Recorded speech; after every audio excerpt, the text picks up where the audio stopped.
how to remove Dropbox from your computer. Now, right click on your start icon and then come here and click on the first option that says apps and features. Okay, click on that. Wait for this to load up. And we want to go and look for Dropbox right here. Look for the app. All right, should be under D. Here we go. Dropbox, click on it. Now just go ahead and click on uninstall. And then it will say this app and its related info will be uninstalled. Just go ahead and click uninstall. And then the uninstallation process will begin. Just come here and click on yes when they prompt you.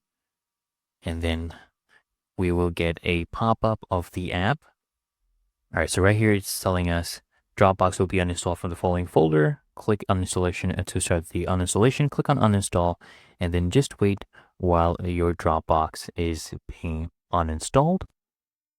All right, as you can see, it has finished uninstalling. Now you can just click on close and you don't have it here anymore. It's really that easy and simple.